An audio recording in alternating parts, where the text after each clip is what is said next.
call the meeting to order at 7:03. Approval.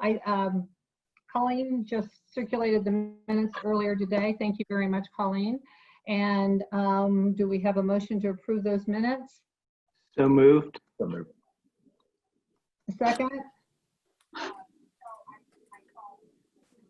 I can't second because I wasn't You're right. there. I'll second then. All those in favor? Aye. Okay, who is going to be taking the minutes tonight? Is that you, Mr. Selnick? It is. Thank you very much. So much has changed. So much time has passed since February that the agenda really is to kind of go over what all happened at the last Tuesday on May 19th at the Board of Supervisors meeting.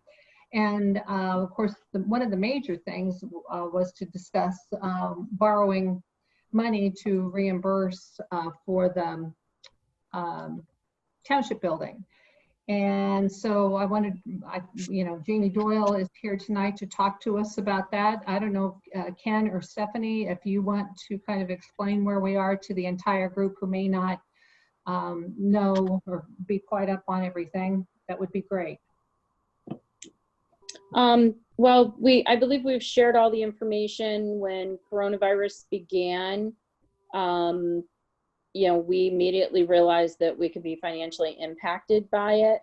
And so we put together information for the Board of Supervisors, shared it with the Ways and Means, and discussed at the May 19th board meeting the potential impact for coronavirus on the township financially. And, I think the big issue, and one of the reasons Jamie's on the call, was the administration is recommending that the 1.6 that last summer we agreed through our budget work sessions and stuff, where was that we would utilize money in the general fund to finish off the building project, and we would put that in a borrowing, I guess in 21, when we borrow for the community park rec activity building. And also some other public works projects that will be going on. And so it would be one big borrowing next year. And, we just felt with concerns with coronavirus and the delays potentially in real estate and earned income tax that, should we put that more on a fast track and try to replenish the general fund now versus waiting till 21 to do the bigger borrowing. The Ways and Means Committee members, Bob had some really good suggestions on some possible alternatives, if need be. We're just being cautious. I know there's other options out there, and I know, Jamie, you've sent the committee those, but we want to make sure that, we do what's right for the township financially in the short run as well as long term. And there's a lot of different options, and Bob came up with a good suggestion. As you're gonna, I'm sure, go through, there's pros and cons to each one, but from our standpoint, from staff standpoint, replenishing that 1.6 is in our opinion vital to the overall financial well-being of the township. Jamie, and I guess some more background information. I had suggested that if we do have a cash flow issue, that there's a tax and revenue anticipation note option for the board to borrow that 1.6 million until the end of their fiscal year, at which time we could have the bond issue in place.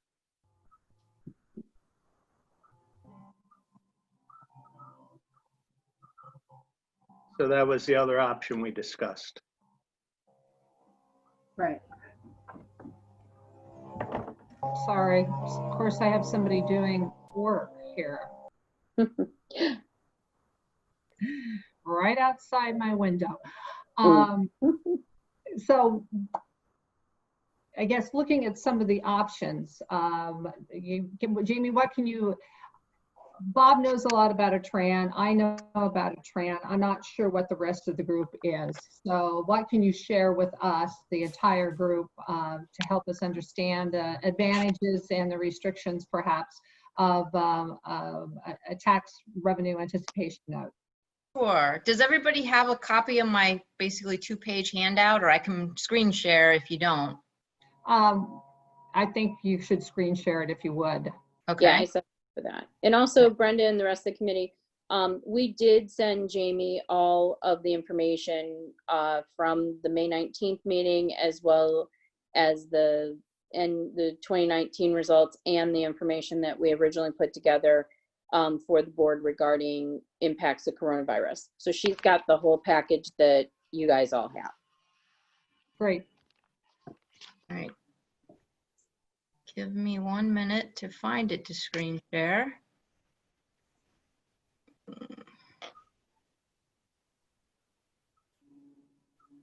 Stephanie, is it clicked so that somebody other than the leader can be Yes, screen share? I Okay, did. thanks. I did do that. Okay, thank you. Yeah.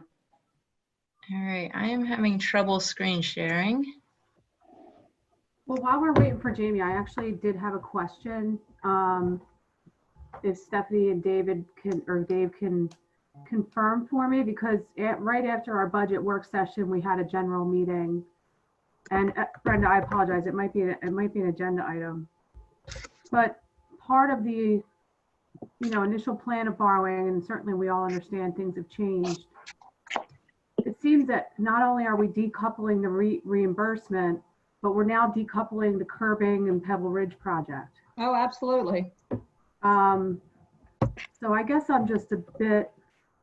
No, it's not taken intended aback to do by any. that. No, Colleen and Dave can jump in. It'll all be done in 21, like it wasn't scheduled to do. There we go. Jamie's got it. Yes. That is, it is not. It's still part of borrowing for curbing next year. That is still in the plan, along with the community rec building and everything. That's still in the plan for next year. Dave can address. It's So more of you're a going to double the amount of curbing next year? We may have to, yeah. Yeah, we may have to. Yeah, the idea is that we would just do paving this year, base paving this year, and yeah, that's a potential that we'd have to do double the curbing next year. Yes. But yeah, I mean, you would. Or we could stretch, or we could stretch it out. Another year. That's another option too. Well, Obviously. that's 4 years to get the project done then, instead of 3. I mean, Pebble Ridge, Pebble Crest is ready to go today. You Right. made the point yourself that it was under bid. So it was quite a shock that it was even presented to the board to reject the bids. The whole thing. Well, everyone, But we can talk about that later if right, Jamie's ready. let's let Jamie speak Yep. to us about what the market's doing and the pros and the cons, and what PFM can do as far as getting it, if the bank loan is the best way, and what to be thinking about now. Thank you. Absolutely. So I always like to start off talking a little bit about market conditions, and hopefully your pictures aren't covering up the lower right-hand corner of the screen. But basically, rates are back down just about to the all-time low levels that were set right before the stay-at-home order came out. The first 4 weeks or so of the stay-at-home order, the bond market was literally frozen. But all the markets have really come to life again and are doing very, very well. And it's the same story, even more so now that investors are looking for nice, safe places to park their money. And I've always said that, but now more so than ever, any kind of debt issuance with your excellent credit rating is very attractive to an investor. So on the next page, and this is really, I went too far. Give me 1 second. I'm not the greatest screen sharer here. I just put together some bullet points. And, as you've mentioned, the original plan was to wait and do a second tranche permanent borrowing once you knew more about your paving projects, curbing, your park and rec building. And, you know, from a cost of issuance standpoint, doing one cleanup issue for the old project and the future projects is the most cost-effective way to finance, because if we do an interim financing of any sort, whether it's interim or permanent just for the 1.6 million, there would be some duplication in cost of issuance, of course. So, but if you thought you weren't doing those other projects, or, you know, if you just, you know, want to replenish your reserves, we can look at these short-term tools. So tax and revenue anticipation note, first and foremost, is a short-term borrowing. It's for cash flow, and there's a worksheet that you have to work through. I provided that to Ken earlier today so he could take a look at that. But you have to literally demonstrate your cash flow deficit, and then you're allowed to borrow 5% on top of that, prior year's expenditures for working capital if you want to. You don't have to. And the current rules are that it must be paid back within the same fiscal year. So that assumes those taxes and revenues are going to show up and be available to repay that by the end of the year. Now, let me see if I can successfully screen share an email that I just got. We've been watching this piece of legislation very closely, and I didn't get to share this with Stephanie or Ken, but just today, we're following this House Bill 2536, and just today, it was unanimously voted out of the House. And what this would do, this is for a tax anticipation note, so a TAN, not a TRAN. And the only difference is this one is just based on taxes, not any other revenue source, just taxes.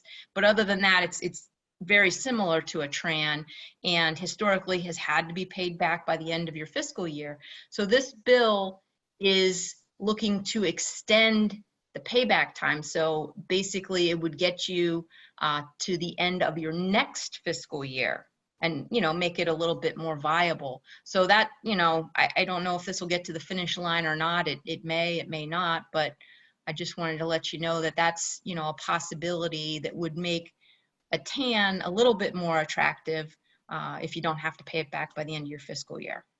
Excuse me, Jamie, that includes all taxes like earned income tax, Yes, I believe real so. estate tax, all I those. believe so. It's Okay. still developing and unfolding, but yes, that's what it's intended to do. And that would cover all cities, counties, boroughs, townships, and school districts. So, you know, no one's really excluded from that. So that's, you know, there's all kinds of legislation percolating, but I thought this piece was pretty germane for our discussion this evening. Yeah. So back to, I'm getting better at this. So that's a TRAN or a TAN, if you will. Not much difference between the two. The next one that I wanted to talk about is a bond anticipation note, which doesn't necessarily have to mean bond. It can also be a bank loan anticipation note.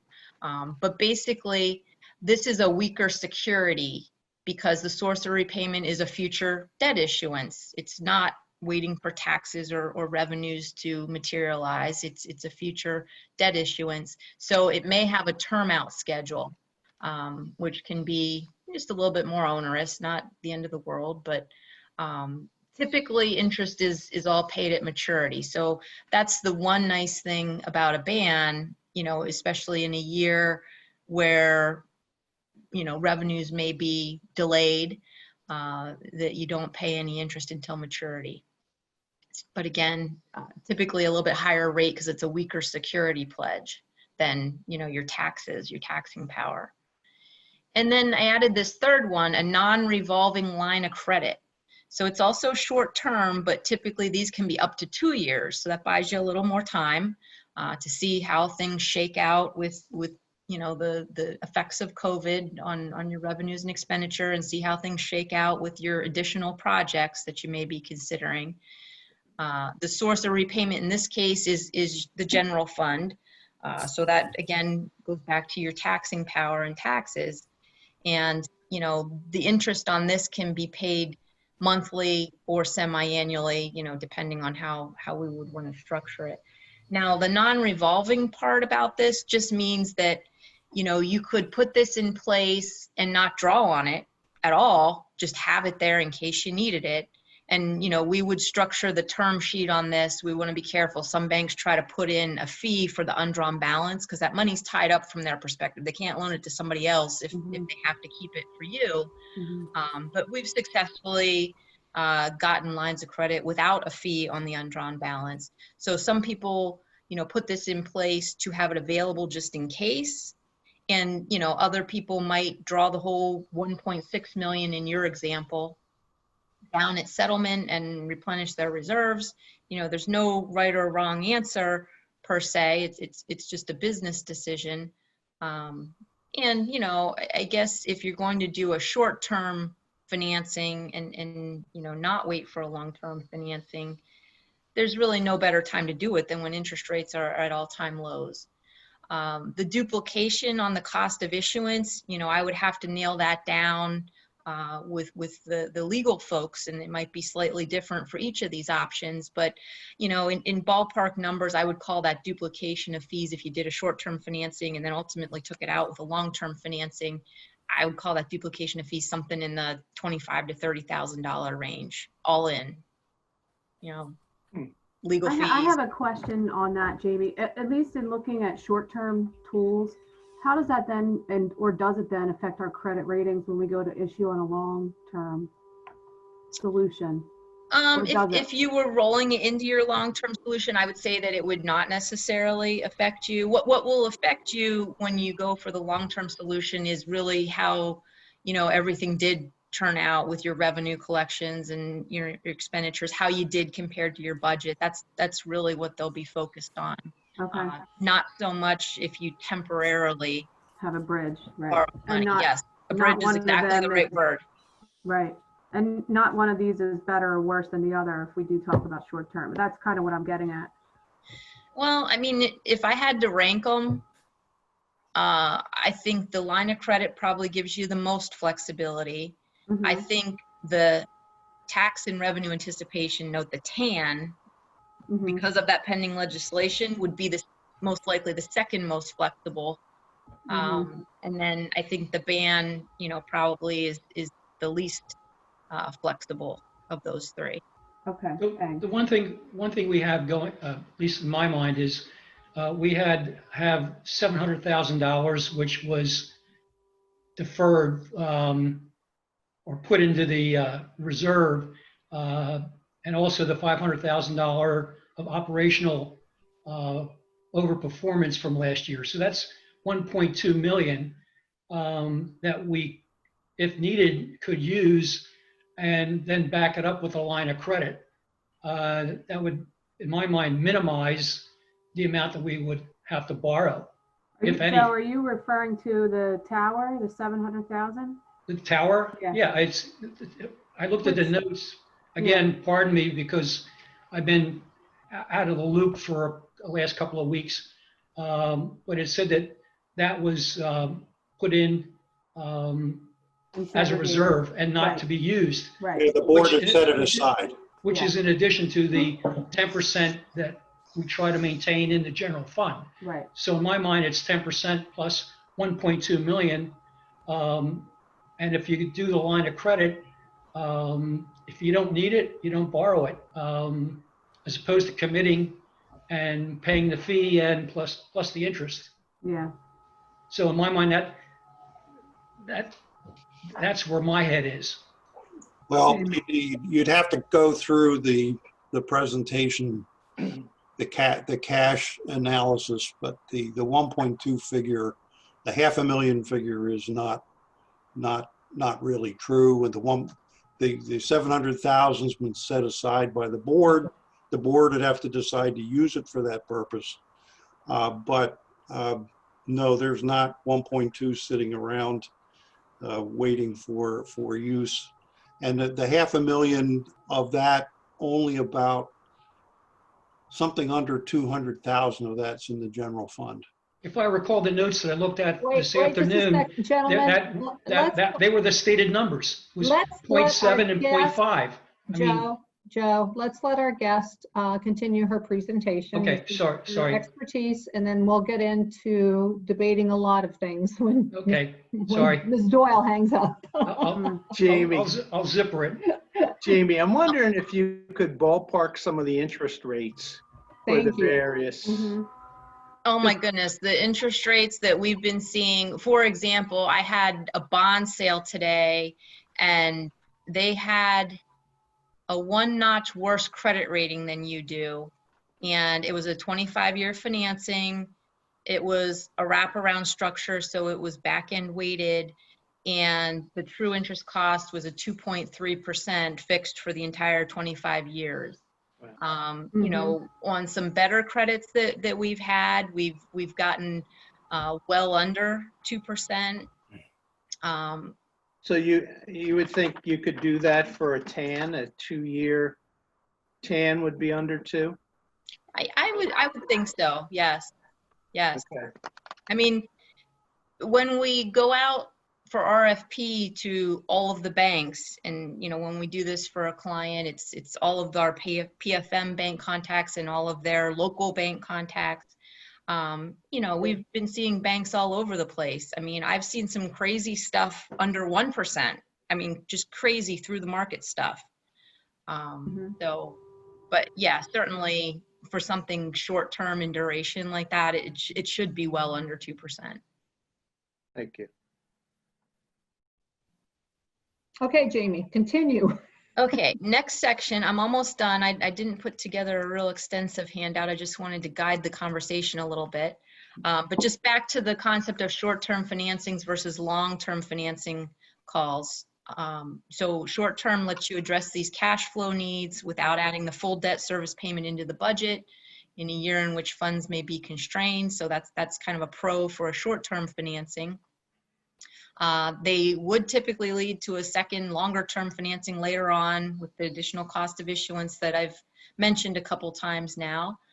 And then, you know, you have interest rate risk on anything that you plan on issuing in the future, albeit we're certainly not in an interest rate environment where everybody's saying, all the experts are saying, oh, rates are going to go up, rates are going to go up. I mean, certainly they have more room to go up and down, but all the predictions, you know, Fed futures, the Federal Reserve Committee intends to leave short-term rates unchanged for the rest of this calendar year. And there's some predictions that may continue for an additional year or 2 or 3, depending on how all the effects of COVID work out.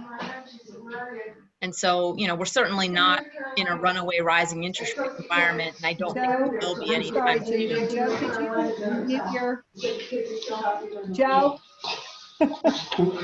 Can everybody mute their line? Yeah, mute, Mute please, their line, please, except Jamie. except Jamie.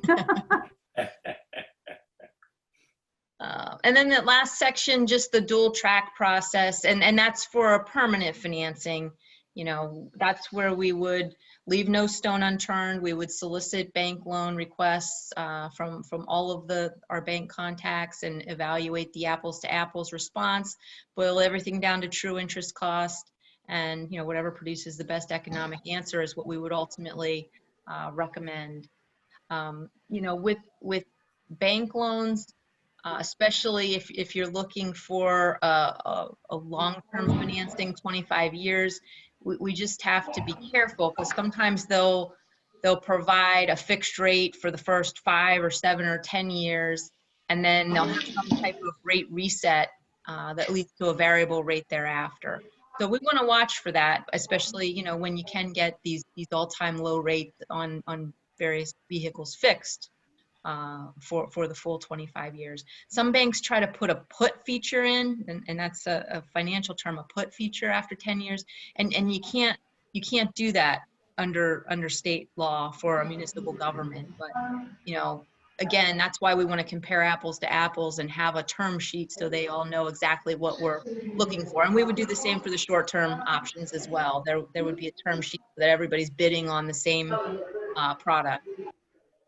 So I will pause there. That was really just wanted to lay the options out and some of the pros and cons, and then I will answer any questions and or just listen to this discussion if that's okay.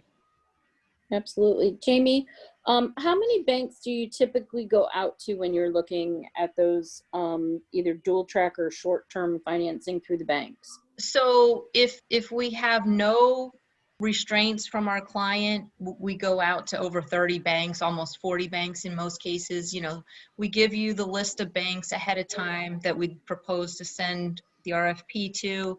And, you know, it's up to you if you want to add any or subtract any. Sometimes we have clients that, you know, only want Pennsylvania banks or only want local banks, or, you know, they're mad at one bank, so they don't want them included at all, that kind of thing. I mean, you get to approve the list, but the list we start from is very broad with all of our PSM plus, you know, all of your local banks. Okay, thank you.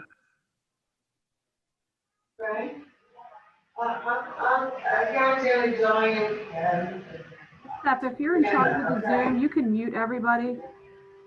Yeah. And then if you want to speak, you can unmute yourself. Okay. Hopefully that's better. Yep, thank you. Yeah, thanks.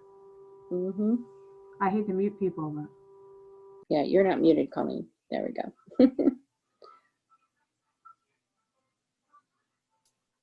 I have a question for the non-revolving line of credit. I think, is it possible that one of the advantages of that is that the principal would not be fixed? That could go up and down as we get a good cash month and a bad cash month. Well, it can go up, but the non-revolving part of it is it's not, you're not allowed to have a revolving line of credit like you would for like a home equity line of credit. Meaning, for example, if you borrowed the whole 1.6 million, Right. and then you got some revenues in and you paid it down, you wouldn't be able to reborrow that same money. Local governments aren't allowed to have revolving lines of credit. Non-revolving. Okay. Right. All So right. I think I started to talk about that, but I don't think I finished that thought earlier. Okay. Well, okay, I got it. So that would have been one of the advantages of that if you could do that. Right. Right.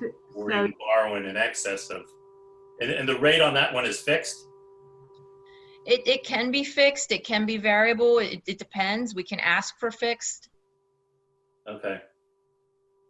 But it's a very short-term borrowing, so a lot of times Right. are variable because that's the shortest, you know, end of the yield curve. And it sounds like the longest term on these is 2 years if the TAN bill is passed. It sounds like the flux of that bill is that they're extending it to a second year. Correct. Correct. Okay. Yeah. Yeah. They're short-term solutions in that first section. Yeah. Thanks. I had a question. At the last board meeting, there was some discussion about having government reimbursement under the CARES Act for some of the costs of borrowing, maybe the interest or the just general costs. Is that something that we've looked into at all? Yeah, I was on a call with the commissioners today, and the CARES Act money went to the county, and Commissioner Harvey was very specific that the FEMA funding that's going to be coming reimbursement for expenses we've incurred due to coronavirus. One of the things that the county is hoping to do is supplement the municipalities with expenses incurred. However, he was very clear that tax revenues there where we're short are not eligible.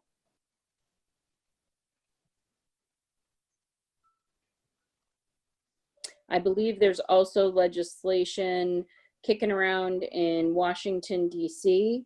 That for geared specifically towards like municipalities and everything. But that I don't believe has gotten enough legs to make a bill yet to come our way. But I know the big 7 in Washington, D.C., that's like governors, the ICMA, the various agencies that represent various governmental agencies is pushing for a bill like that to come out. Thank you. Mm-hmm.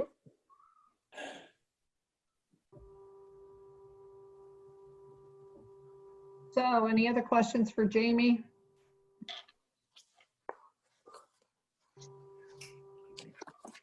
No, that was good. Thank you, Jamie. Helpful Thank you. list. Very helpful. Yeah, thank you.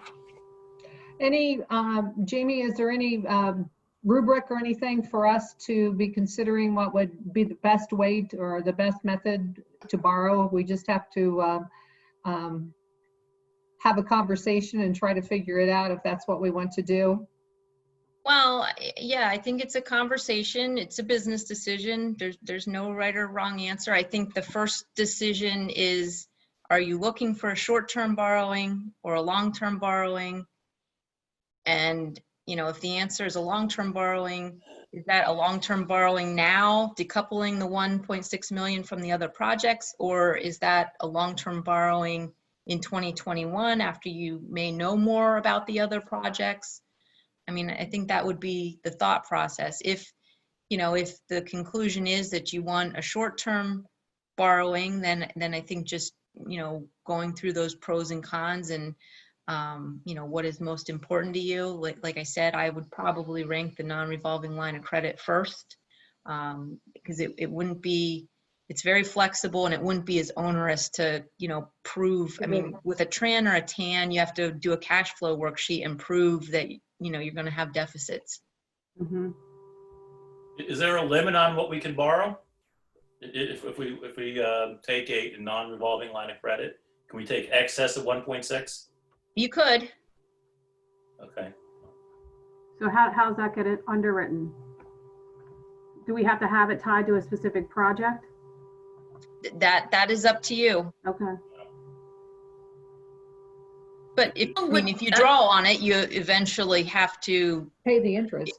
pay the interest Yeah. and, you know, And issue principal. something in the future to pay the principal back. Right. So to me, and you can fold that into the long-term Exactly. issuance. So, you know, we'll talk through pros and Rates are cons. cheaper now, though. Yeah, So it might be good to grab some cheap rates when you can. right. How long would this process take from applying for either a TAN or the non-revolving line? Well, once we know which path you want to go down, the short-term financings would be a little faster than, say, a full-blown long-term financing, but you know, I would say it would be 4 to 6 weeks before you could actually access the money from when you say go. Right. Okay. Jamie, can you please clarify, on the TAN or TRAN, typically, those are due to be paid back, you know, usually you get them like at the beginning of the year, and then you end up paying them back by December 31st, is my understanding. I mean, Correct. that's the way we used to do it in the olden days. Yep, that's correct. And so this is not something we would, quote unquote, go borrow in August, you know? Not usually. I mean, Yeah. if that bill passes and there's that extra Right. year, maybe. I mean, right, but if, yeah. I don't think a TRAN or TAN is brings very much to the table unless that extension occurs. And that's why it's pending. Yeah. 'Cause everybody's in that same boat. Right. I know I was on a call with people from PSATs and they were saying the same thing, you know.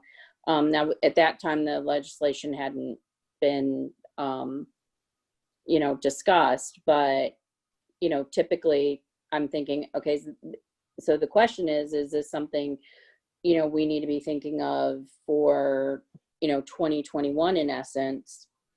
And obviously if that 2-year situation arises with the TAN, then yeah, I mean, I could see us doing it this summer, not having to pay it back till the end of, I guess, 21 then, since we're on the calendar year. Correct. You know, I just want a level of comfort there, you know, or, you know, we just go borrow everything now and just do a whole big borrowing for you know, what all the stuff we anticipate putting in. Max the numbers, add more to it, you know, and just do the whole thing. Throw that out as another kind of discussion, you know. Well, you have the spend down requirements though, if we want to do that. And so the specifications and all of that. No, I know. I mean, Yeah. some of the stuff is a bit premature, but it was just like, you know, because you just never know. I mean, the money's cheap now. Will it be cheap in 21? I mean, I feel like there's just so many unknowns, Brenda, you know. Oh, there are. Jamie, one thing we haven't talked about, and I know the crystal ball is always a little bit murky, but although we started out the meeting saying that we were looking at doing the borrowing in 2021, when we really talked about, gosh, it would have been in early February, I think, about the rec center, there was some discussion about maybe, doing the borrowing before the election, essentially, because of concern and what happened in, 2016 and blah, blah, blah. So any ideas about what might be happening, anything that you, what the market or what the experts are saying now, or is it COVID-19? It's COVID-19 is the big focus, and I think the experts are pretty much all predicting that interest rates are going to stay low for quite some time as the world deals with the aftermath of COVID. So I very much don't feel like we're in a rising interest rate environment anytime soon. Okay, so the concern about getting it done before the election because of what happened in the market in 2016 has pretty much dissipated, and we don't. That's not the primary focus at this moment in time anyway. Not that that couldn't become a focus again or couldn't happen again. It absolutely could, but you always have interest rate risk until you actually lock in the long-term fixed rate. Understood. Anything else, group? Or shall we carry on with our discussion? And Jamie, you can certainly stay if you like. But thank you very much for adding to our conversation and giving us some really good ideas about what we can do. I did not realize that a TAN was being considered. And I hadn't thought of the revolving line of non-revolving line of credit. So thank you for that. Okay, back to Colleen. I think you had, well, it could be Joe, Colleen, Bob. There was some conversation about what we really want to be borrowing. Yeah. Well, I mean, what do we really want to be doing? And that needs to be fleshed out. And I feel like we just constantly go back and forth on the priorities there, where I guess I get a little bit confused as to what can or will or won't be done. And then to me, then you back into there and determine how you finance it. Pretty straightforward from my position. Then it changes, and then we have to circle back again. So, Brenda, the pay down on bond or Jamie is 3 years after you borrow? Is it 3 or 5 years? 3? The spend down is a 3-prong test. The first prong is that you enter within 6 months of settlement, binding obligation to spend at least 5% of the borrowed proceeds. So usually that's not too hard. That's your contract, preliminary design fees, that type of thing. mm-hmm. The second prong is that you have reasonable expectations that you can spend 85% of the proceeds within 3 years, is the one you're thinking of. And the third prong is just that you proceed with due diligence. But another point on this, since one of them would be a reimbursement, and is there a limitation on the reimbursement clause that with the bonds? So I think you'll be okay. I would, of course, want to run this by your bond counsel, but you passed a reimbursement resolution. I believe that was in 2016. I looked that up. I believe that happened in 2016. And so the only clause that I think you would have to worry about is that from the time of settlement on the second tranche financing, you'd have 18 months to actually transfer the money and make the reimbursement back to yourself.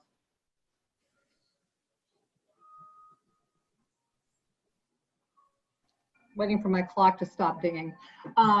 So we should have no problem with,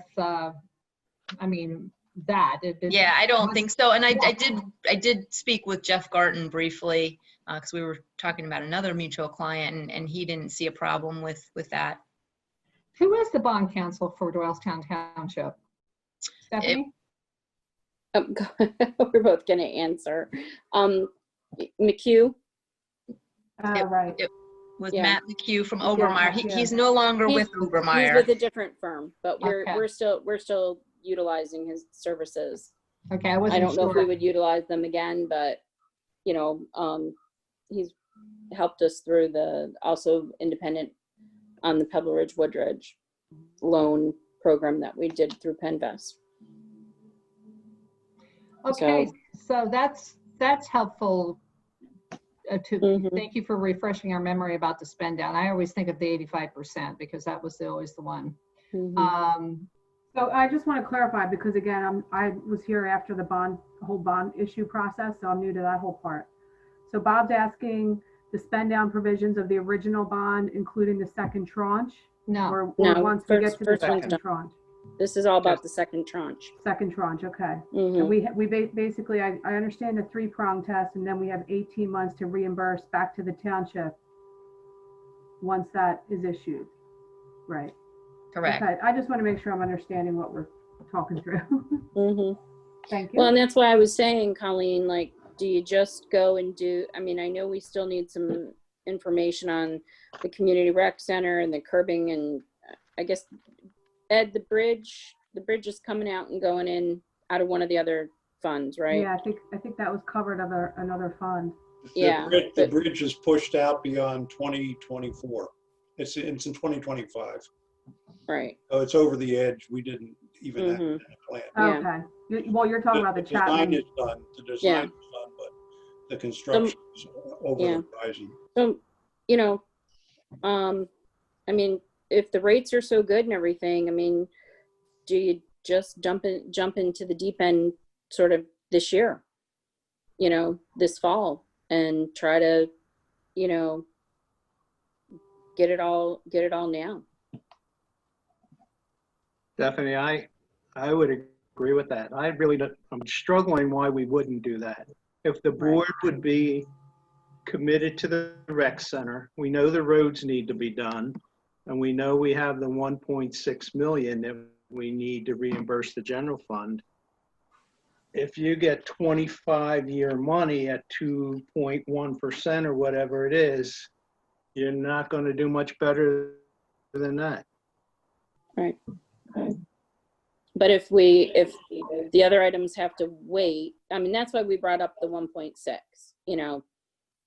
because we know the other things with, the process, not so much on the curbing, but on, say, the community rec center, as it gets through that process. I mean, that's a big bite for the board.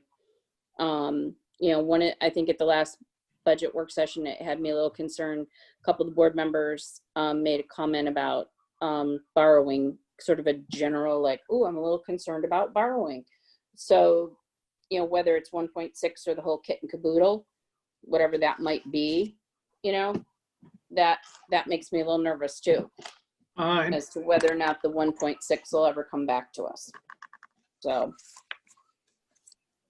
Well, that's a surprise to me. I always thought the 3 items were, I expected that the roads were going to be done now. So I was surprised that. Yeah, the the roads, board meeting, don't get the roads and the the curbing mixed up. It's 1.6. the curbing that's going out. So, No, it's the roads and the curbing. It's the roads and the curbing. Dave said just the base. And yes, so go ahead, Colleen. I'll No, let you. that's it. That just clarifying that. I don't see that it is 2 different things.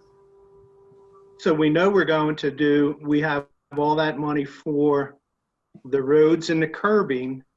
The township, the Bucks County Water and Sewer is going to complete the project by the end of this year.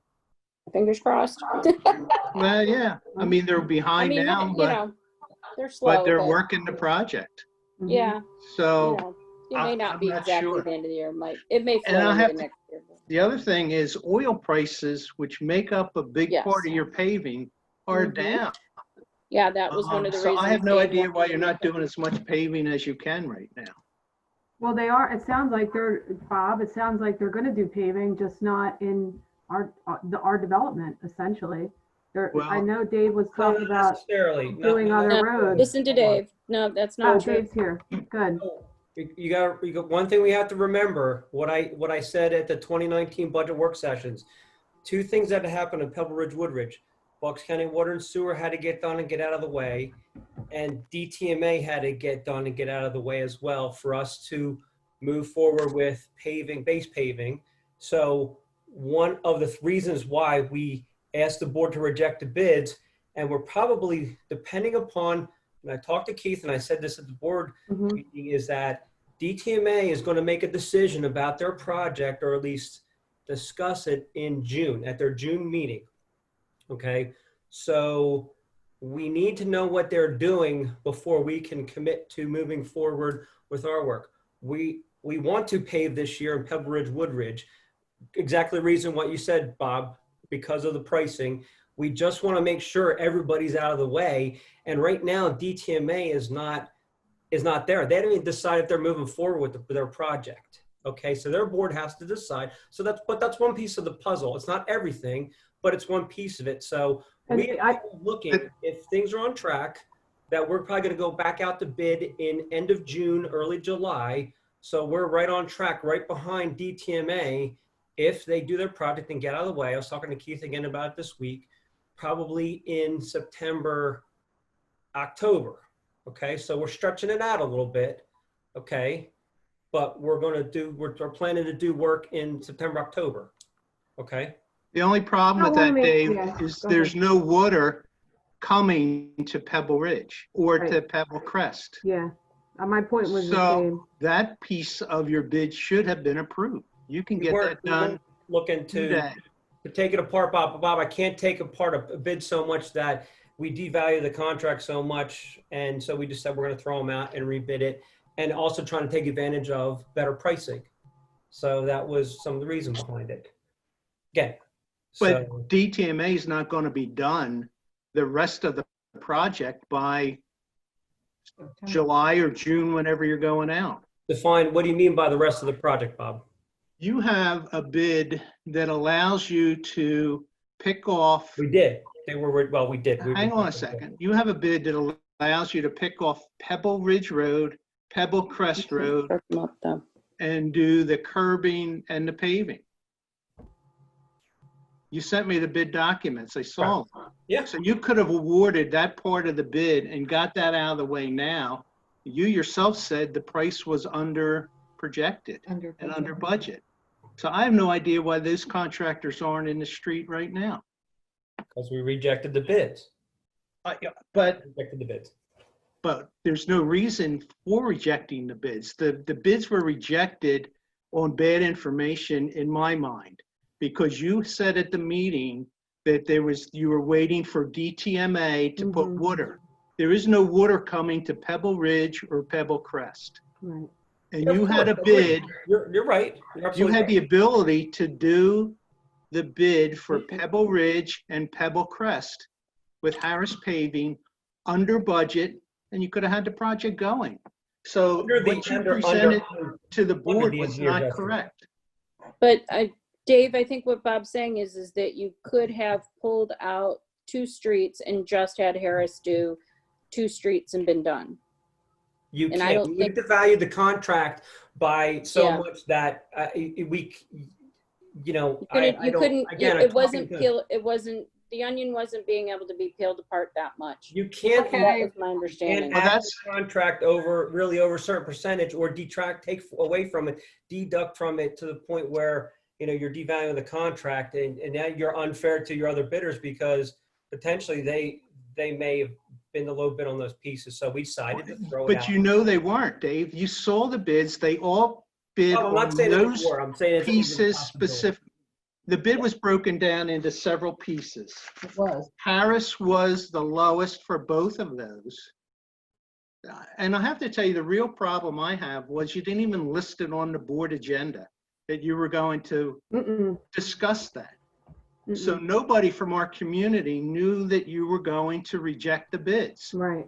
All All right. along, Let's bring it back again to, I understand about rejecting bids and everything, but they're rejected, unfortunately. I have a question as far as timing and moving forward this year. DTMA, when is their meeting? Is it at the end of June? Is it early on? Third Thursday of the month. Third and will Thursday of they- the month. Third 18th. Thursday of the month. At 3:30, I believe. Well, I Can don't I think ask all the who time. DTMA is? The Doylestown Township Municipal Authority. They provide public water Thank you. throughout the township. I'm learning. That's okay, not a problem. Fine. the issue, Brenda, is they can meet, but they're not going to have the water installed in other places anyway. Yeah. So it's a false argument. I would recommend, and I understand this meeting is not related to one project, and certainly don't want it to seem as if Bob and I are trying to get anything done specifically in this meeting, but I would say if you are going to go back out to bid again, Dave, in June or July, then you should think about breaking it out and ask the Board of Supervisors to have an opinion on that. I don't know if they have to authorize the actual bids that go out. I don't know the process, but maybe you do. I think it's an act of good intention that you show residents of this community that you're getting done what you've committed to getting done. Because if you have a board meeting on the agenda is this topic and you don't advertise it and you reject bids, it's not a good look. And it's already, I'm already hearing rumblings. And if you can decouple that particular part of the project because it doesn't hinge on DTMA, I would ask that you consider putting that out to bid separately, because it's good faith. You're showing good faith to people in this community. Jen, I would just say to a board member that I think you need to do something because there's a lot of rumbling in the neighborhood. It caught everybody by surprise. It didn't make any sense at all because the bids, came in under We understand that, what Bob. was We understand the bids expected. came in their budget. and they were broken down, so you could have awarded a section of the bid. The idea is we are going to do paving in Pebble Ridge, Woodridge this year. Okay, that is a fact. We've said that we were going to rebid the project and go out this year. That's a fact. So you're saying to me that paving and curbing on Pebble Ridge and Pebble Crest will be No. done this year? No, not No. curbing. Possibly not curbing, paving. We have to, the DTMA or the Bucks County Water Sewer's done their work. Hopefully DTMA is going to get their project awarded. If they don't, I don't know what we're going to do and how they're going to handle it. That's why we need to decide what they're going to do. And we're going to do base paving probably this year. Well, base paving is already done. Not Well, on in two Woodridge, streets. not on Stony Lane. Only on No, 2 streets. No, Not on I'm just Westway. talking Pebble Ridge and Pebble Crest. Right. Well, there's Which other the pieces pro- of which the the sewer project. project is completely done. Your township engineer told you had to do curbing before you could pave. So I'm asking, are you going to curb and pave Pebble Ridge No. and Pebble Crest this year? No. Okay. I don't understand why, but okay. We did pave. We You did put a pave. binder coat down. You Yeah, didn't we're pave. not gonna top coat that entire neighborhood until everything is done. That way, everything gets to settle out. We don't have any problems with settlement. We're not gonna finish your roads, Bob, and then somebody comes driving through and they beat the roads up. I think we talked about that. We're not doing final wearing course until the entire project is done. That was always the plan. That was never the plan in the Yes, it budget was. meeting, It Dave. was the plan as we talked about. We had the idea. We're not going to do a wearing course on a road and have contractors in there running over the roads and beating the roads up in a brand new paved road. That's the idea. That's exactly right, because the contractors are using Woodridge. They're not coming on Pebble Ridge or Pebble Crest anymore. That was the whole issue.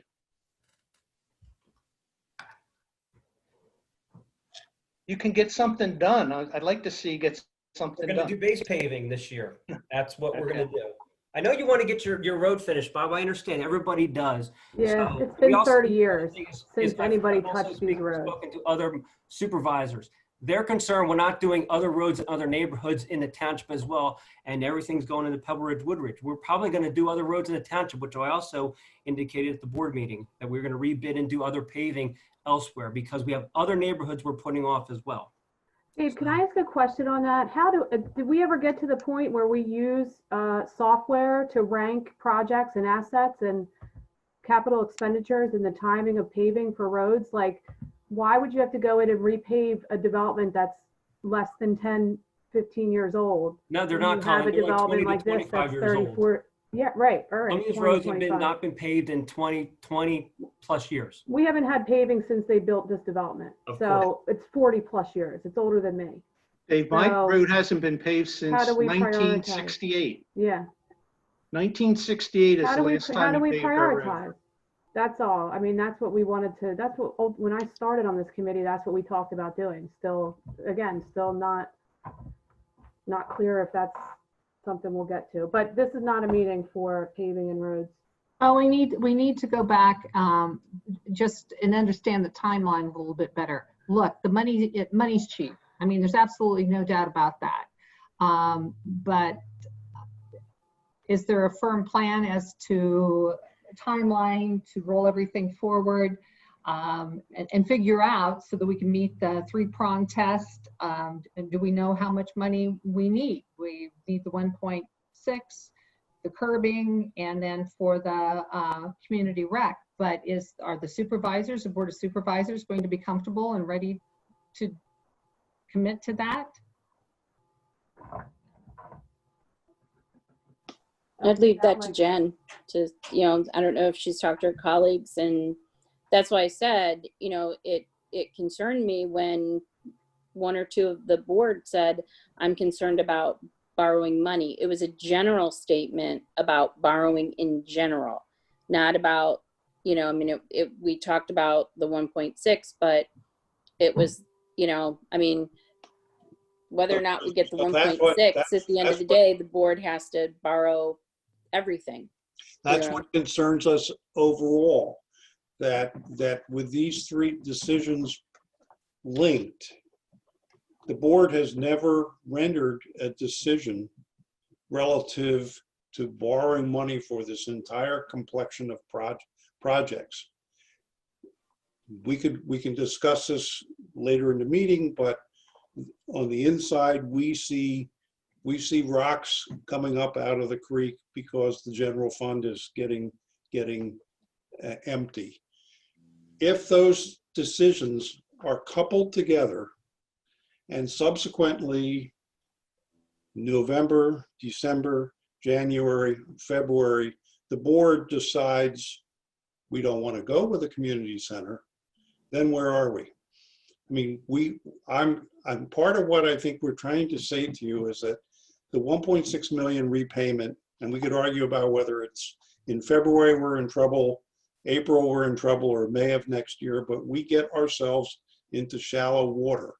And so we need to put some money back in the general fund. And if these decisions are coupled together, it does complicate the situation. Now, I agree with Bob in the sense that if we want to go to the board and present, let's borrow $9 million, let's do the whole thing, we at least will now be asking the board to make a decision. Because at the point the board says yes, a lot of this discussion will go away and life will go on. Or if the board says no, then we're going to be right back with, okay, what are we going to do in the short term with the general fund? I think the timing in the general fund is, in our view, different. Yeah, and the decoupling is clear to me now. I can understand your position, and at least personally for me, if I have to decouple a community center because we aren't far enough down that path, I don't disagree that we need the cash for the general fund. I trust you and Ken about the way you're looking at financials and the budget and capital plan, and I know that you're doing the right thing there. And I know we need to get paving done. And it sounds like not just in my development, but in a lot of developments. So if that's what we need to focus on, let the board tell us that. And if, you know, and if they want to continue to follow the path of the community rec center, which I think would be wise for everyone, then we should go down that path and keep it together. I think you're right, Ed. We need to just kind of address it and be on the right path with 2 new supervisors coming out of COVID with cash flow problems. The closest we got to board decision on this was last year. The board agreed that we would put borrowing and spending in for a community center, which in effect meant we put in the debt service. Because spending, the revenue and the spending came and went all in the same year. So we put a placeholder in and put in the debt service. Yeah. The second closest that the board got to it was in the series of presentations on what the center could be. Right. And do we want to proceed and do we not want to proceed? Right. But there has never really been a full-blown, okay, board, where are you? Is this something you want to do at this time frame or not? And let's not forget Joe and Ed Denton and all the others who would like us to find another $1 million a year to supplement pensions. Right. I'm on that train as well. I'm not trying to pee in the pot here, but there's a hell of a lot of stuff. And that's one big one that we have not figured out how to fund. Right. And by the way, that's 4 mills for property owners. Jen, Yes, go ahead, Bob. I said I've been, 15 years ago, the supervisors had a meeting at Central Bucks South where they talked about the sewer project. And at that point in time, they talked about paving the roads, fixing the neighborhood, keep waiting. As soon as the sewers are in, we're going to fix your curbs, we're going to fix your roads, we're going to take care of you. I've been on the Parks and Rec committee about the rec center. We've been talking about it for so many years, and we made the presentation. I think it behooves the Board of Supervisors to ask any more questions they have and give direction to the administration and to the committees, because quite frankly, I've spent a lot of time and I'm not seeing anything for those efforts. Right. Well, I think part of the problem is what Ed was talking about was when we're lumping everything together, it makes it really difficult to make the decisions. We have the pension that we have to worry about. We know that that's a priority and we want to do something about it. We have a Park and Rec building that's not built yet. And that, I was the liaison on Parks and Rec. I'm all for having a building. I don't know with COVID and recession and if depression happens, whether we need to modify the scope of the building. I don't know. I don't know. And I think that's probably a concern that other supervisors have. If we have a recession or even worse, how are we going to fund that? How are we going to pay for that down the road? And I don't think raising taxes during a time of a recession is a very kind thing to do to our residents. I guess somehow, I'm sorry. Right, but I know I'm not an expert in markets. I don't know much about markets, so we do rely on you and the staff to give us good advice on that. But the curbing. I would just say 2 things. Right? The roads we know about. We committed to replenishing the general fund for the rest of the township building. Right. The rec center, my opinion is you can't downsize it. You either have to do it or not do it. If you downsize it, it's going to cost you more money than if you do the building. So yeah, I'm with you on that. I'm just saying that might be more of a debate. That might take longer for people to feel comfortable with at this point because of what we're looking at with the markets. But so how do we get this done? I guess. And one other thing, I thought we were at 7 million. How do we get to 9 million? Ed, you mentioned 9 million as far as the borrowing is concerned. I'm not attempting to be precise. We were well, 7 million, 9 million, that's too much for me. 1.6 for the general fund, Right. 4.5 for the park and rec, and I forget what the curbing is, 1.3, 1.4. What does that add up to? So we're at 7, I think. Yeah, thank you. 7, yeah. Okay. Okay, So I don't think the curbing or the paving, I think that's a no-brainer. One of the things that I was confused about with the last board meeting was borrowing. If we were going to borrow from, get a, another borrowing, I was wondering whether we were just going to borrow for that 1.6 or if it was being coupled with other projects, and what other projects are we looking forward to doing? Like the building, are we going to borrow for the building at the same time, even if it ends up being pushed out another 6 months to a year? Well, maybe what we needed to do, and Jamie was here and still could answer question, is to look at something short-term like line of credit.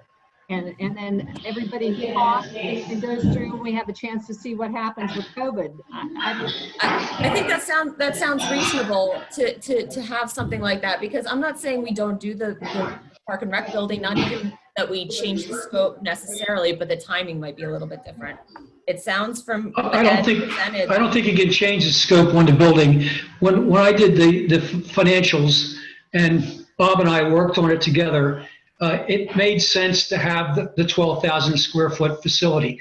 If you go down and just have the building with activities, non-court related, it was a loss leader each year. Mhm. So, we're talking about borrowing here, and downsizing the building doesn't make sense because it doesn't make sense financially to do so. Mhm. So in about my this- mind, we force rank what we need to do. In my mind, So- number one, it's 1.6 million for the debt replenishment. Number two is Pebble Ridge, the roads and curbing.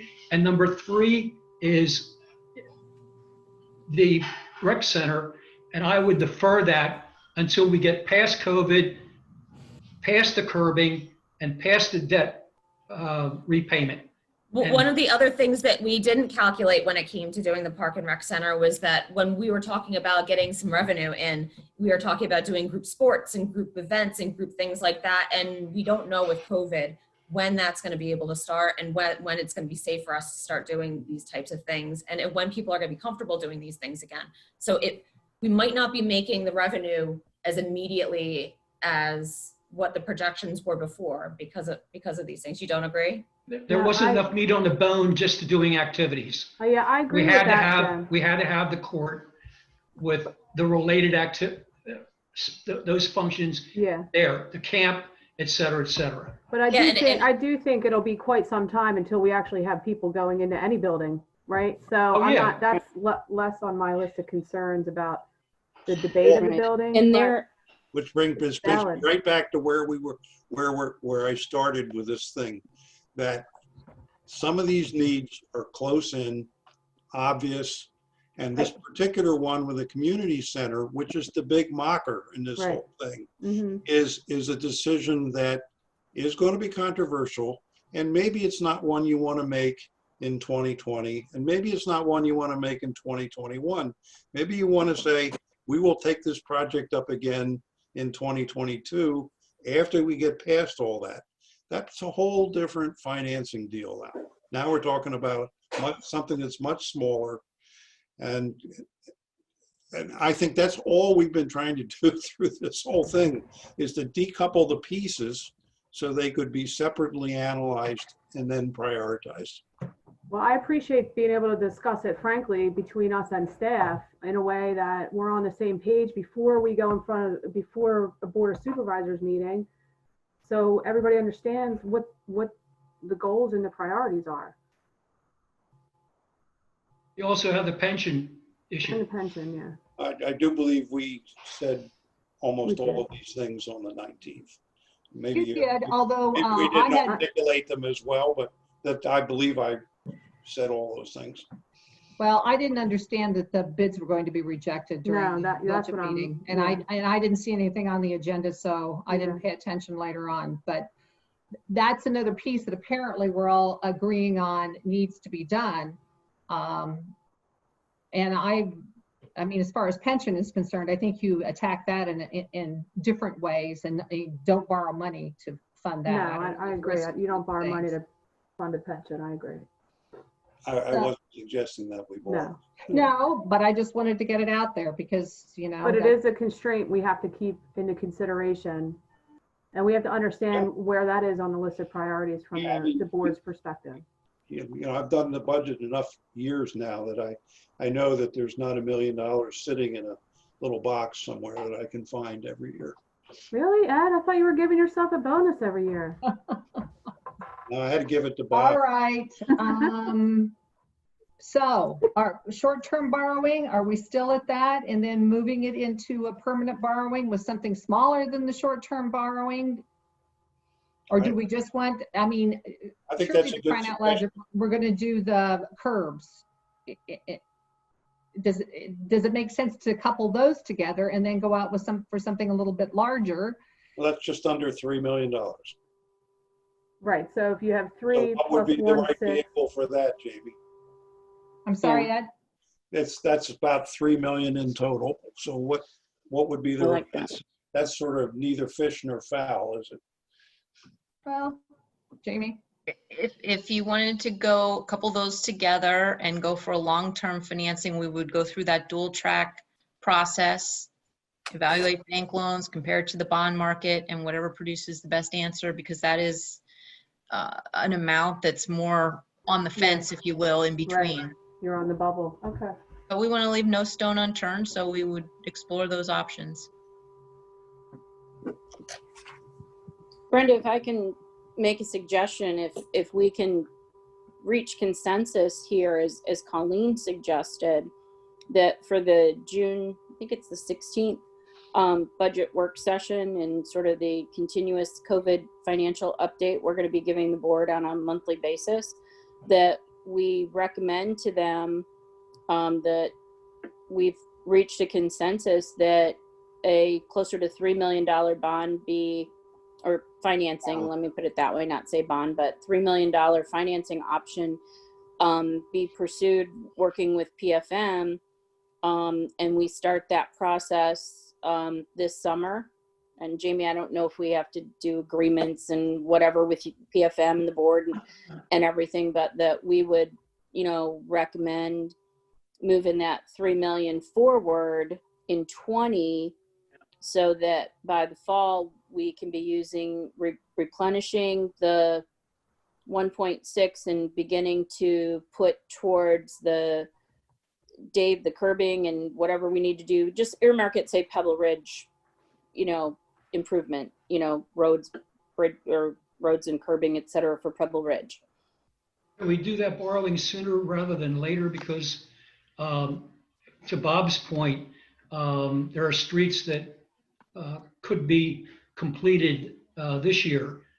Yeah, it would be and the rest would be done in yeah. 2021. So the 3 million would cover 2 years worth of curbing, paving, and the 1.6 million replenishment of the general Yeah, in I think 2020. I think that's kind of what I was saying. But Yeah, we but would get the money, we would actually go to the marketplace and get the money in 20, preferably like summertime, you know, where we would have that money in hand in the fall that would go in line with what Dave's redoing, and, you know, we can get on to those roads in there, the Pebble Ridge, Pebble Crest, and, you know, the Westway and Stony Lane Circle and Woodridge and everything. Probably get that moving. Dave, does that make sense? Yeah, I just want to be cautious in trying to dictate how we do things to contractors. You want to, for the best price, what I've learned, and this is really from Keith, who came from that industry, is to be scope the project and then let them do it to their best ability and schedule, and give them plenty of time to do that. So that's how you're going to get the best price. If they're flexible, they know they've got the work, and do it. So I just want to be cautious in dictating, yes, you have to do these roads. We want to scope the project big enough so that's attractive to big companies, so we get big bidders and do it that way. But yeah, we can rescope it, we can look at it, and we can make it work. Yeah. And I think you need to scope it so that the individual roads and and things, you know, if you have to kind of do the Chinese menu for 20 versus 21, you can do that with them. Mhm. So That's I all. think, but I do think the total number is more than 3. I think the project for paving for Pebble Ridge is closer to 3 plus. Yeah, we were the only ever going to 1.6. we were only ever going to borrow 1.3. The rest we were financing. It's coming from other Oh, funding. state liquid fuels and, Fuels, yeah. yeah. Our Gotcha. road tax, yeah. Yep. Colleen, there's other Thank you. funding that Yep. goes into it, but in terms of, yeah. Yeah, thank you for reminding me. Yeah, and Bob, the 1.3, you know, I've always just thought of that as like just for curbing. It may Curbing. be covering for paving and whatever, but I've just, actually was because I know It actually when was usually state liquid fuels, we use it for road paving. So that's just my way of But categorizing it, not one really point- anything specific. the 1.3 million came from the 30,000 feet of curb that we replaced Right. in addition to the 10,000 that were in desperate need of repair.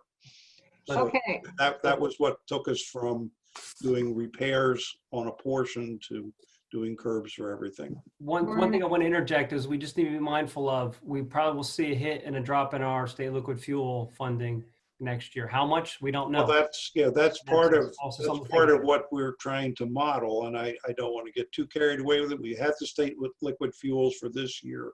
The fund is relatively full. We know that the funding is tied to the number of gallons of gasoline sold. It's a fixed dollar amount per gallon, 59 cents a gallon or something of that sort. So we know that these last 2 months, the consumption has been way down. So clearly that's going to be some drop in state liquid fuels. But whether there will be rule changes that will also affect it, that's another story. I don't think there can be. I mean, this is money that's taxed for a purpose.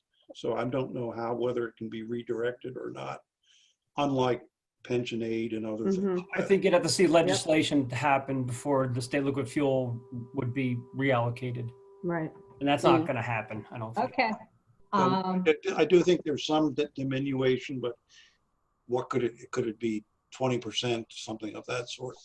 I really want to kind of hear from Jen, not to put you on the hot seat, but does this sound like something that the majority or the Board of Supervisors, from your perspective, we're hearing from administration, probably sounds like a good thing. The borrowing of the 3 million Yes. and looking at whether we want to do long-term, are we just considering long-term or looking at all options, short-term that Short-term leading to long-term. Long-term, yeah. okay. We would defer to Jamie on that. I mean, Jamie Brenda, sounds like right? dual I mean, track it. Jamie? Yeah, I think it's a better option than what we were talking about by lumping everything together with the building and everything else. I think that was a little bit too much. So you might get more people on board with that, but I honestly don't know how the other board members will feel about it at this point. Okay. Bob? Anything, Mike? Yep. The new guys? Joe and Eric? No, the only thing I think about is the cost. I mean, it's cheap money now. Get as much as you can and don't do it too often. Okay. So, I mean, that's just my overall opinion. I don't know about levering up to the 9 million because, like has been said, that project might end up getting a really weird turn here. Are we interested in short term or just going with the long term and having it put out?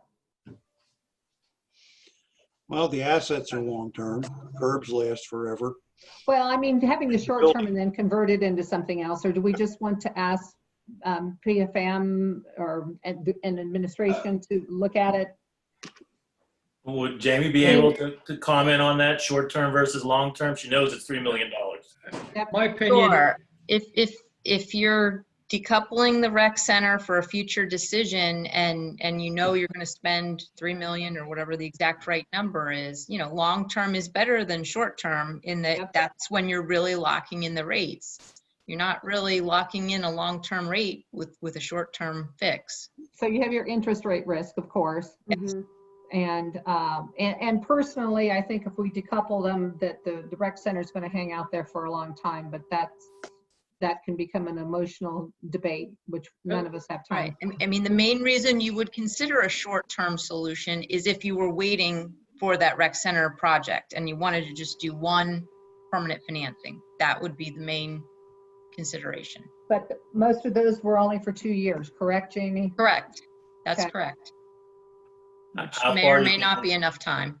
How far do you think a good long-term, how many years out do you think we should go for the projects we described? I think that they have long, useful lives. I think you could do 25 years, just like you did in your first borrowing. What's the difference? My question is, what's the difference in the rate of a 10-year loan and a 25-year loan? Well, I mean, the yield curve's still pretty flat. Like I said, I did a 25-year fixed rate, worse credit rating than yours. So you would have done better than this today, but I locked in a 2.3% for 25 years. So, I mean, if you were only talking about a 10-year financing, I mean, the yield curve is flat, but you'd be well under 2%, well under.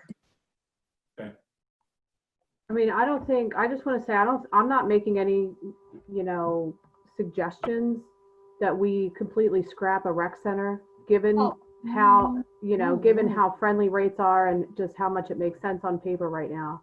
But I do think with 2 new board members, we need their buy-in now.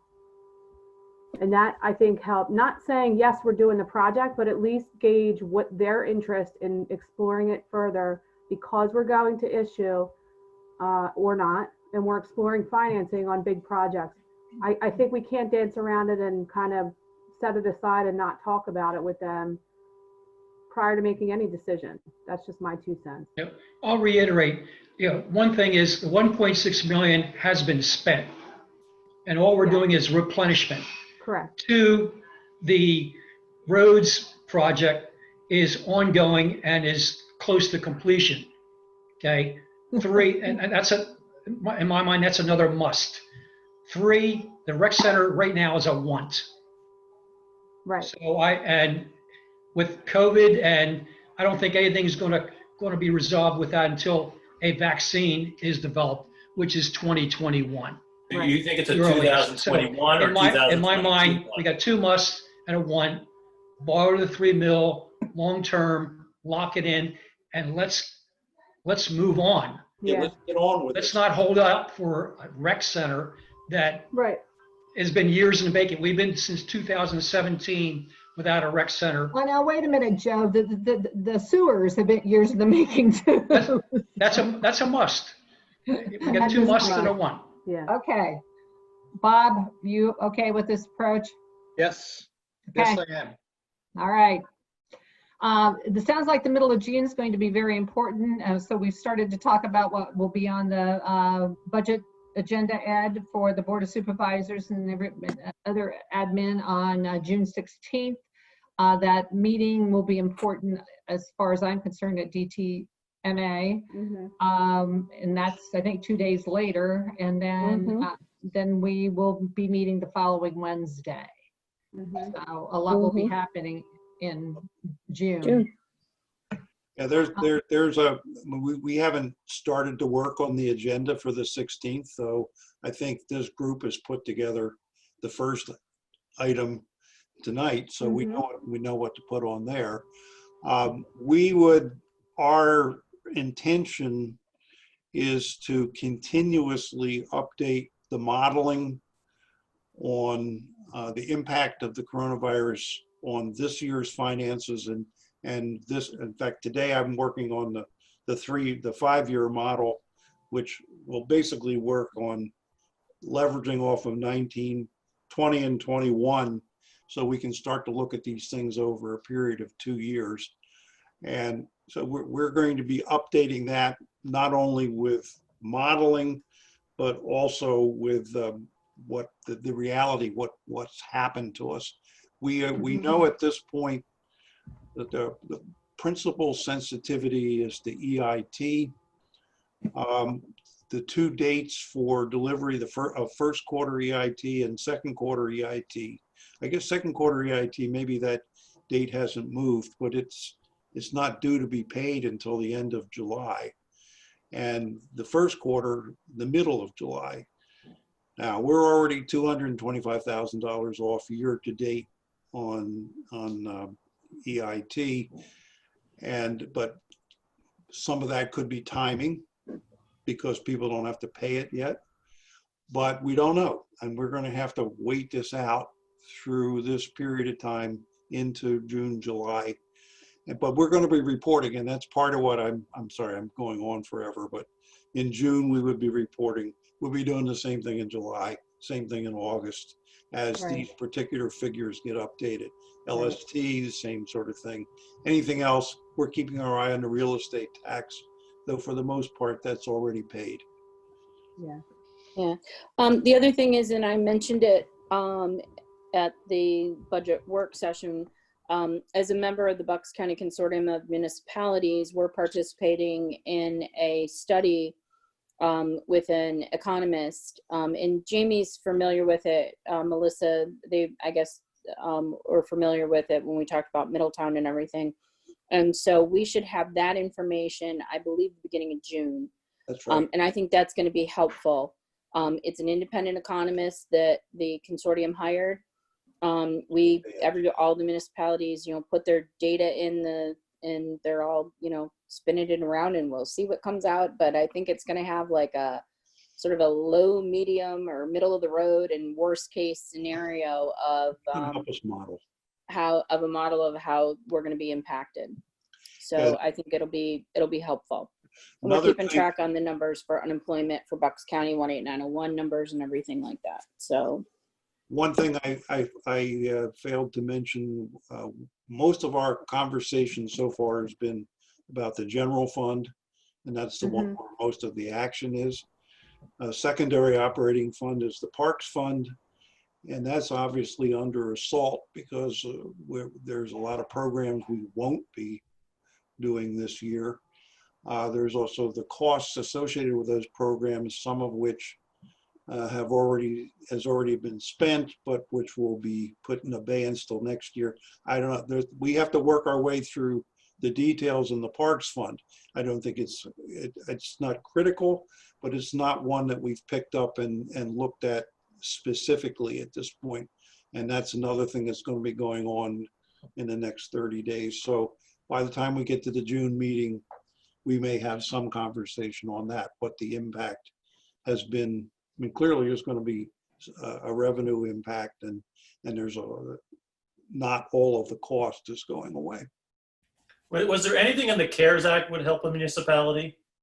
Well, among other things, we've just purchased a lot of laptops that allow the staff to function remotely, and we are certainly hoping that expenditure, some portion of that expenditure, might be covered with that. I don't know, Stephanie, if you have more. Yeah, Mike, I mentioned earlier. Yeah, Mike, I mentioned earlier on the call that I was on a call with the county commissioners today. Commissioner Harvey indicated, the CARES Act came to the county, and it's being distributed. Also, there's what we call Pennsylvania Emergency Management and FEMA, Federal Emergency Management funding, that's being available. All the paperwork's going through our emergency management code department. Not so worried about FEMA, and the county indicated they would hopefully work to supplement where municipalities come up short in some of that. However, he was very specific that real estate, any of the taxes, EIT, real estate, etc., if you're coming up short, it cannot come out of the CARES Act for reimbursements. So that's what I learned today. Operational and administrative. Yeah. Yeah. So we're Mostly for the administration, like computers and Zoom meetings and all that. Our Zoom package that we purchased. Yeah, we're hoping. Okay. Yeah, we're hoping to get that kind of stuff reimbursed. All the signage we've been making, all the sanitation and stuff we've been doing, and plexiglass with the building and all that kind of stuff. All that's going in, and we'll see. what we can get reimbursed. But the taxes, I mean, believe me, all of us were like, oh, we're going to get our taxes. You guys are going to give us our tax money back where we're short. And they went, no. Yeah, right. So that was You're on your own. like a little bubble bust that we Yeah. had this morning on the call. So Not to ask a dumb question, but so if you get less liquid fuels money from the state, the federal government won't give you more to help with that then? no, not in state. Okay. Liquid fuels is a Only state. state. Yeah. Okay. And that's a principal component of our roads maintenance program. We get, I was trying to help. We appreciate that. Okay, Yeah. so We're thinking, I just hope we don't have to get to the point where we're having bake sales out in front of. That's why we need a federal Township building. infrastructure bill. Yeah, we do. Yeah. That's why we need a We do. federal infrastructure bill for these things. Agreed. Bridges, Yeah. roads, Much, etc. yep. Love So- Dave, you I need to had get a- on that committee. it. Ed, I had a question for you about the cash issue that we're having in the general fund. When is, I saw the graphs, I looked at the graphs, but I couldn't quite figure out, when are we gonna be in the dire position of having too little cash? Like, when is the do or die date for that? thank you, Jen, for getting us back on the agenda. the precise answer is we don't know precisely. Right. And that's why we're working on all of this modeling. All of that I was attempting to do with what you saw on the 19th was to illustrate that there are quite a few months where we use more cash than we take in. And that the standard operating method for us is to start the year with a pretty full pot and let that full pot cover us for the first 3 or 4 months, which is what Bob was referring to as the EIT fifth quarter. But we are getting to the point where at the end, at least on a budgeted basis, at the end of 2020, we're not talking about having $1 million, forgetting the CDs for the moment, not having $1.5 million or $1.7 million that we would normally have to fund the first quarter. We're talking about having maybe 200,000, and that's before we put scenarios on, some of which go plus and some of which go minus, mostly minus. But isn't the first quarter when we get the largest amount of funding? So even though at the end of the year it'll be low, beginning of the year. We still have to survive January, February, or March. So we Okay. always have to go into the year with this fifth quarter load coming at us, that's EIT. So who knows whether that's going to happen. And number two, you've had it from past. We've also had this rainy day fund of $1.5 million sitting in an investment, which had we not got to the point where I think we've achieved some agreement to pay back the general fund, we would have to cash that. Everything we've heard in the webinars and seminars we've been attending is that, yes, this is an appropriate time to use some of your rainy day fund. It probably is not appropriate to use all of it. And frankly, it took us years to get to the point where we had that much. And once it's gone, it's gone. Right. So if we use it up, spend it, now we're going to be operating with $200,000, $300,000 sitting in the general fund. Our operating style is going to have to be very different. I also don't think we'll be very attractive as somebody to lend money to, because our fund balances are going to look like crap at that point. So, Will we be able to see, though, the cash flow with the Yeah, transfers I mean, stripped out? I mean, the transfers are out in what you saw in the first part. The second part, the transfers are shown in as capital. All the transfers deal with is capital. So we're coming up with a way to show you for the ins and outs, and for this level of capital, and if we change it, it becomes that level. I'm coming up with a way to show the cash flow that includes both the effects of operating expense and revenue, and capital separately. I mean, among other things, we didn't get to talk about it much on the 19th, but that sheet of capital programs, we did a fair amount of moving stuff around, such that we're going to take advantage of the offsite fund, and we're going to which we're going to put the park lighting project in there. We moved a couple of other projects into state liquid fuels. We're moving projects out of the capital reserve into funds that are relatively full. And by that kind of technique, we were able to reduce the amount of the transfer that we would have had to have made from the general fund to the capital reserve fund by $1 million. Now, we only took out $500,000 worth of programs. And by the way, did we really take them out? Did we just slide them a year to the right? Kick the can down the lane, yeah. Kick the can down the road. So now they are still within the 5-year plan. And assuming they're worthy projects, they need to be funded at some point. So that's why we have to make this model a multi-year model. We need to show the impacts as we move things to the right and as we discontinue things. So yes, I hope I'm going to be able to show the You're gonna be capital. busy. I do have one question on that, and now I'm not following the agenda either. What is so important about the park lights? The potential, they're at the end Falling of down. life, and the poles are somewhat, well, let Dave answer In this. the past 2 years, we've had 2 come down. So they're again, they're 25 years old, and they're They're wood. replacement. That's the short answer. Their liability. How much? But Jen, I think in answer to your question though, I don't think there's a possibility of running out of cash because you have $1.5 million invested. It matures in June, July.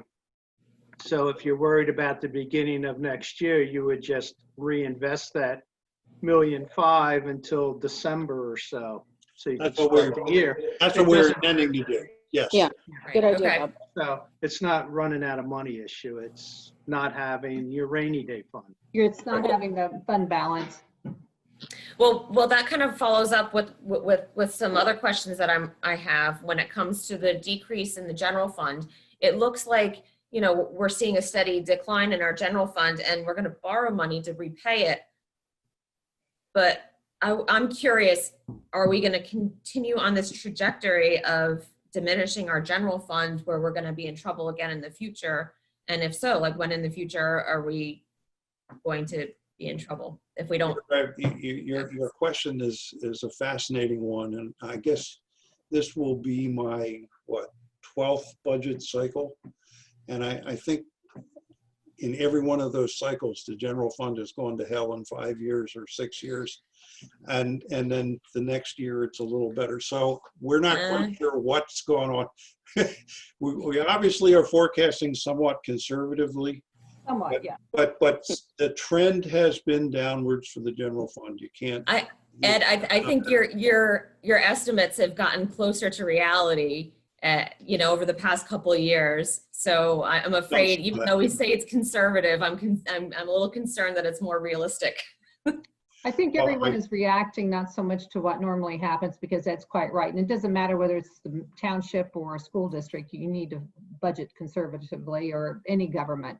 But the COVID factor, I think we may be we'll have to wait and see if we're going to drop 5 to 10%, you know, on EIT and all of that. So time will tell. I'm wanting to kind of wrap this up. It's 8:41. Budget calendar is what we saw at the end of last. Is that where we are now? I just want Yes. to make sure that I've got that. Yes, that's. Yes. And the only thing the things that you could take away from that are all of the same meetings that we've had in the past. We've added an inside meeting between the department heads and the manager in the latter part of August to have an internal review of the capital programs before we hit the board of supervisors, still putting the books together. So this this is a way of kind of getting us organized a little earlier. And the coronavirus reviews monthly with the Board of Supervisors. Other than that, the schedule looks exactly like what you're used to seeing. We didn't really get to talk much about funding a pension, the PAC's recommendation. Will that be also receive more time at the June 16th meeting? Well, we certainly can, but I think it's a discussion that's best going to be held in September at the point that we are talking about the 5-year plan and what all of the competing uses for our funds are. I mean, having a discussion in isolation is fine, and particularly if it deals with what the size of that issue is. I would certainly, I'm going to encourage the pension people to see if there's a way to have that discussion separated into pieces between the uniformed and the non-uniformed plan, since they are in different stages of their life cycle, one being closer to the end than the other. But I don't think in terms of ranking what the township can afford and what choices the board wants to make, they have to know what all the choices are. And that means we have to have laid pretty much the whole picture out, including what the PAC recommendation is. So what will go in your 5-year model that you're working on now? I don't know yet. Okay. Yeah. I haven't got that far. But that would be good. I mean, when will the information come out before, assuming that nothing will be shared before everything is sent out in the packet the week before? What is that, June 14th? That It would be the Friday before the 16th. Yeah. okay? Yeah. 15th, 14th, 13th, 12th. That would definitely not be the 14th, the 10th. Yeah, Well, like the 12th. Yeah. so we'll have to pay attention to that. And I would just offer for Joe Delicott, Colleen, myself, and Fred Denton, that if you want to have a discussion with the PAC, I think we would be willing to do that. Absolutely. Yeah. It Yeah. sounds like Ed, Ed, we maybe need you to need talk to to Ed attend. Denton. And, Ed, yeah. maybe you need to we'll reach out to Ed Denton and have you attend the June PAC meeting Yeah. and kind of talk about from a cash flow. I mean, I think the game plan has, and I'm not going to pick numbers or anything, but reduce the interest rate or the rate of return, and then add additional money, I guess, in the off years. And I guess, Ed, maybe you can model what they were. I think last year it was at that 0.25%, and they want to bump it to 0.5%. So Over 10 years. Over 10 years. Every 2 years. And an interim payment in the even years because the adjustments are made every 2 years. Yeah. Right. Right. No, we know. And maybe you can talk to them and kind of show that in one of your models in terms of, do we have the money to do that? And then what are the options if, quote, we really don't, can that be pushed over, what's it look like? I'm just throwing it out ideas here. Kick the can. What's it look like over there? No, I'm just saying, can it be 15 years? Can it, what are those amounts? How do we, and what are the options of trying to, And fund can there that? be a tax increase? Yeah. And there's a lot of things that can go. Sure, and those are the into things that so. the way that pension has to look at and make recommendations. Right. And to I the will board as say, well. from Ed Denton's point of view, he said it clearly, and Bob, Joe, correct me if I'm wrong, but the position from PAC is we're going to explore all of these things, but Options. we absolutely need ways and means to get us where we need to get in front of the board. That's what we're trying to do. That's why we're having. Right. And then if we had to bring Ed into a PAC meeting at Ebenbach, but we definitely need to kind of, since there's 3 members on both boards, Just be able to be on the same page on Okay, recommendations. when is that June meeting that you were talking about? It'd be the second Monday in June. Okay, thank The you. June PAC meeting? Yeah, Yeah. so it'd be June 8th.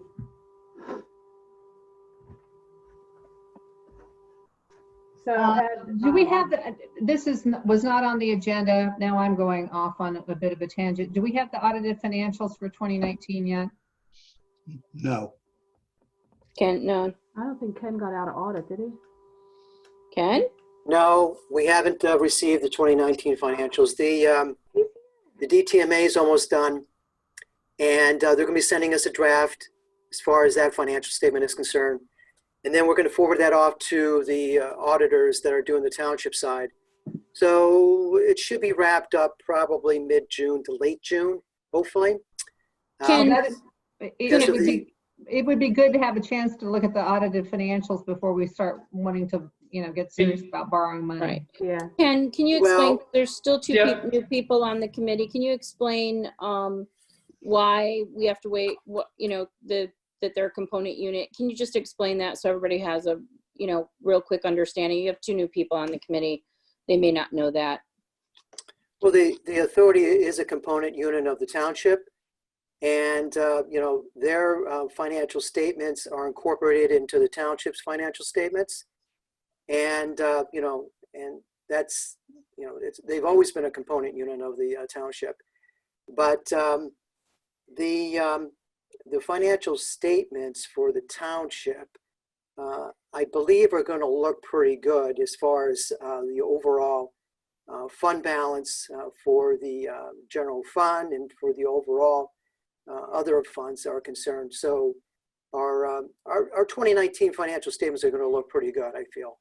So it's the, like I said, it's always been the unknown as far as the COVID-19 and what's the effect going to be on our EIT going forward.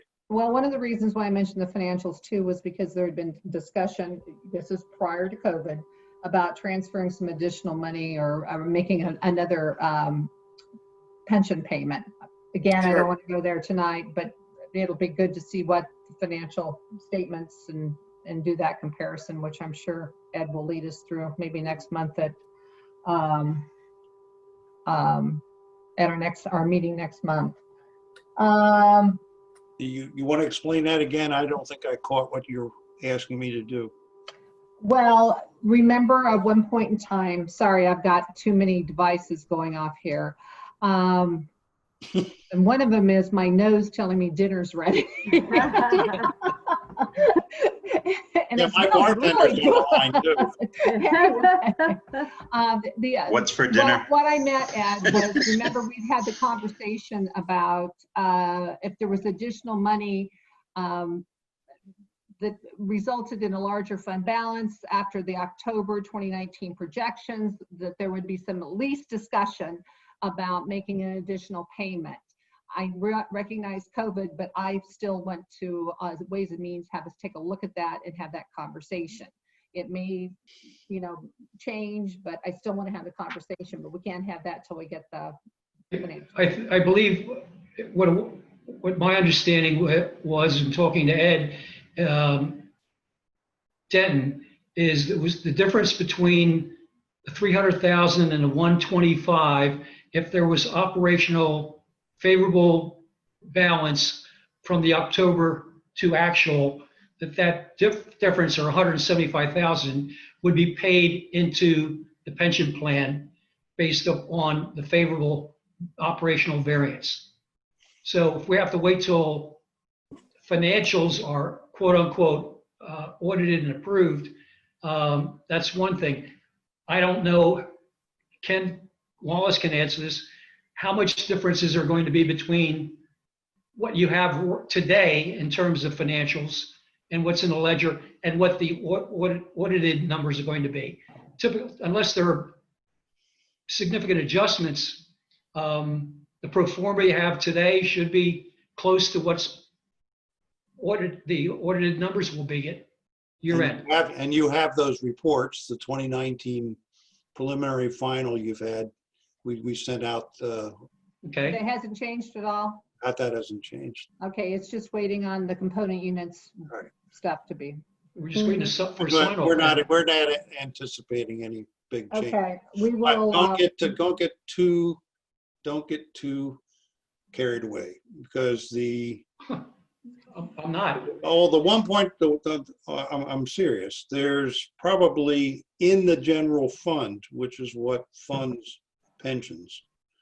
There's some stuff that went on in other funds, but in the general fund, something like $270,000 maybe up, mostly due to revenue. And you saw where it's in the real estate transfer taxes and in building permits, that sort of, if you go back and look at that report, you'll see you got next to nothing from operations, from expense, and most of it on the revenue side.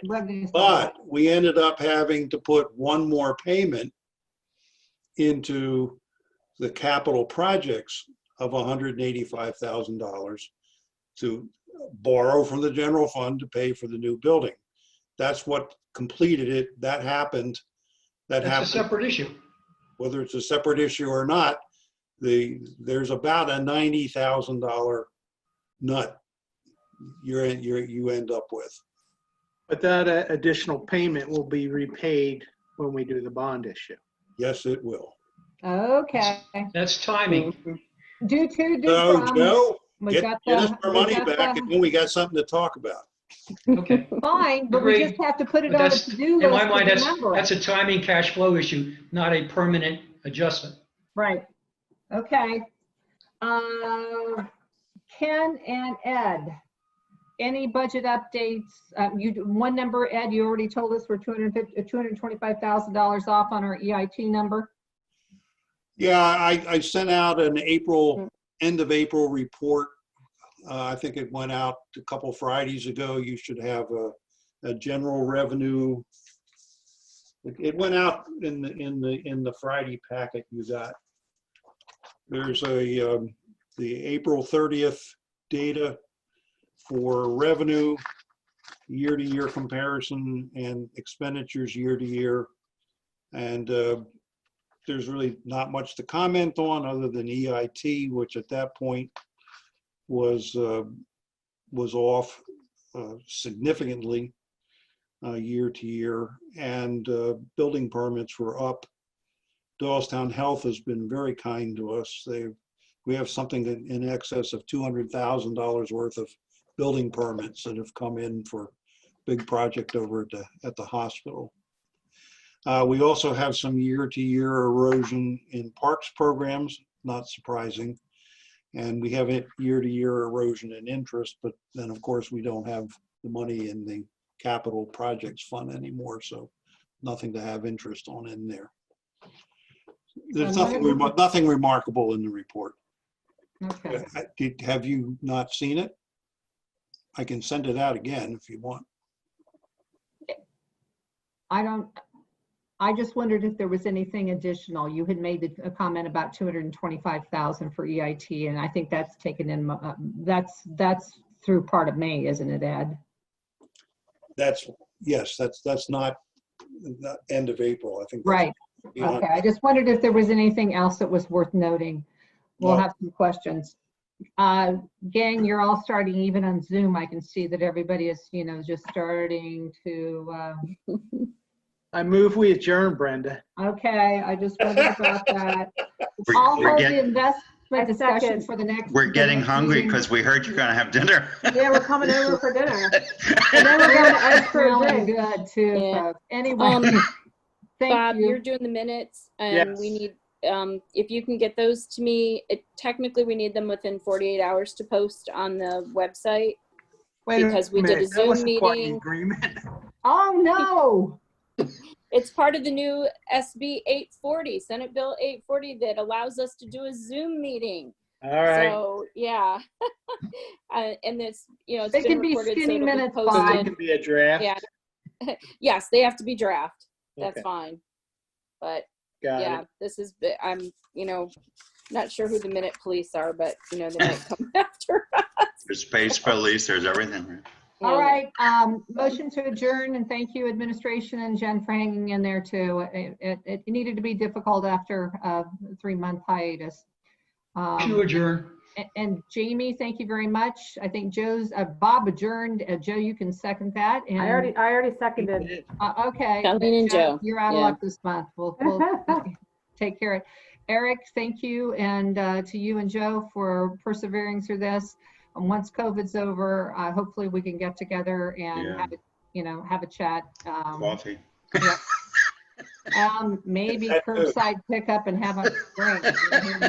Whoops, I didn't say that. Thank you all. Have a good Thank evening. you. Good night. Happy anniversary, Take care. Stephanie. Happy birthday, Ken. Oh, thank you so much. Happy Happy birthday, birthday. Ken. Bye. Thank you. Bye. Bye.